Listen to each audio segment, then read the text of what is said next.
Assalamualaikum warahmatullahi wabarakatuh dan salam sejahtera. Hari ini kita akan belajar topik pertama dari kursus penghayatan etika dan peradaban.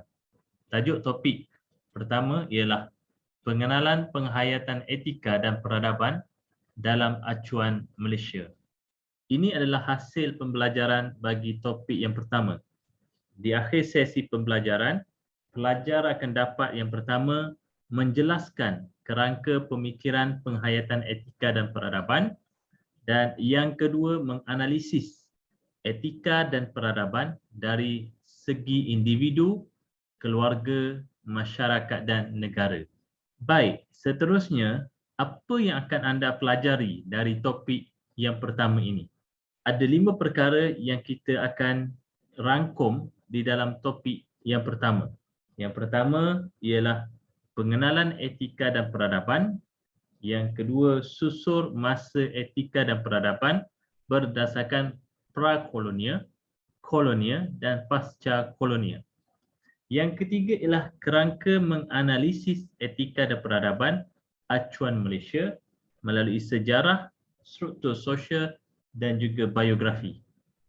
Yang keempat ialah penghayatan etika dan peradaban mengikut peringkat individu, keluarga, komuniti dan masyarakat.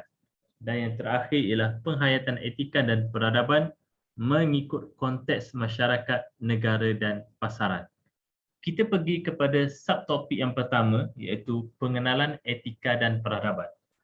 Peradaban ialah suatu sistem dan tahap perkembangan sosial sesuatu bangsa, kemajuan sosial dan kebudayaan sesuatu bangsa. Etika dan peradaban penting dalam sesebuah masyarakat supaya masyarakat dapat membentuk kepribadian yang tinggi, saling hormat menghormati, hidup harmoni, membina negara bangsa dan lain-lain yang berkaitan. Berikut adalah susur masa ataupun sejarah perkembangan etika dan peradaban berdasarkan zaman pra-kolonia, kolonia dan pasca kolonia. Secara ringkasnya, pra-kolonia merujuk kepada zaman sebelum kedatangan penjajah. Kolonia merujuk kepada zaman penjajahan, manakala pasca kolonia merujuk kepada zaman setelah berakhirnya penjajahan. Sebelum kedatangan penjajah, telah wujud etika dalam masyarakat yang disebut sebagai adat, adat istiadat dan adat resam. Proses migrasi dalam Kepulauan Melayu dan luar Kepulauan Melayu menjadikan adat, adat istiadat dan adat resam bercampur baur akibat proses pinjam-meminjam dan tersulam dalam masyarakat. Kita boleh simpulkan bahawa pada zaman pra-kolonial, iaitu zaman tradisional, ketika itu telah ada adat, adat resam dan adat istiadat. Berikut adalah zaman semasa kedatangan penjajah. Dan sebagaimana yang kita tahu bahawa negara kita pernah dijajah oleh bangsa atau negara Portugis, Belanda, Inggeris dan juga Jepun.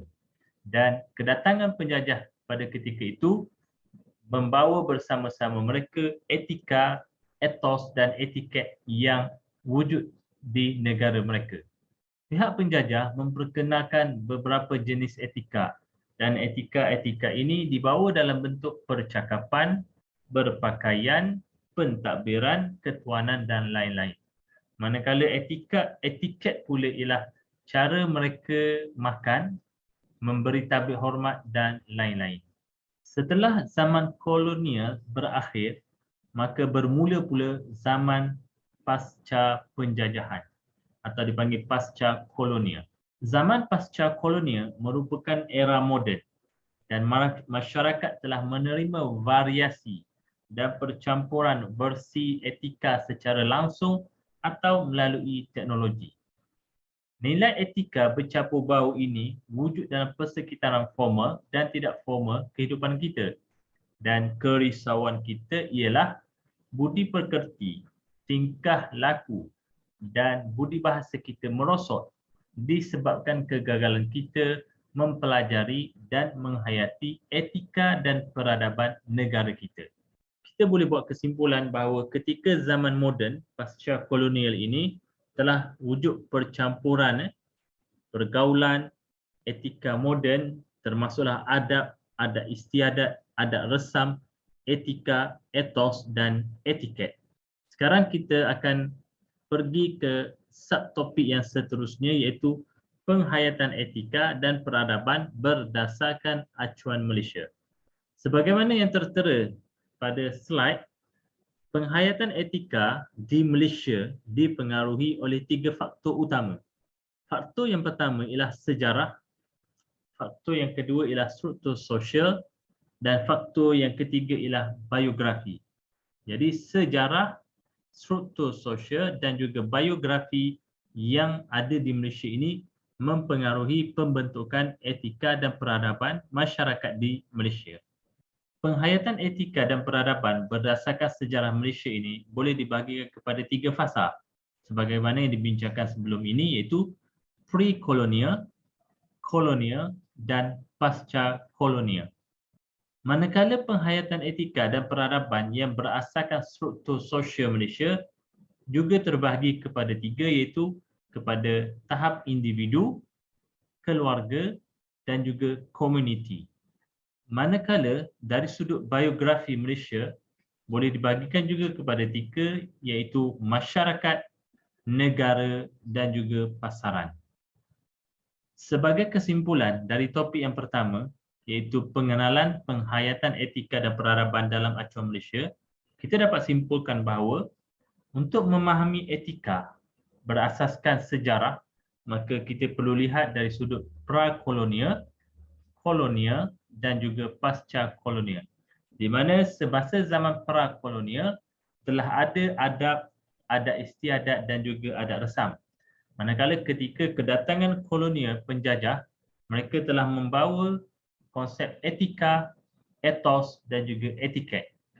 Dan setelah berakhirnya zaman penjajahan, ketika itu apa yang berlaku kepada ketika zaman pra-kolonial dan zaman kolonial, semuanya telah bercampur gaul lalu membentuk etika moden. Setelah kita faham tentang bagaimana etika itu terbentuk melalui sejarah, maka kita juga perlu menghayati etika dan peradaban mengikut acuan Malaysia. Etika dan peradaban mengikut acuan Malaysia terbentuk melalui aspek sejarah, aspek struktur sosial dan juga aspek biografi. Ketiga-tiga unsur ini saling berhubung kait dan ketiga-tiga inilah yang akhirnya membentuk etika dan peradaban acuan Malaysia. Setakat ini sahaja sesi berkaitan penerangan topik pertama dan saya harap para pelajar dapat faham dan menghayati pembentukan etika dan peradaban di Malaysia.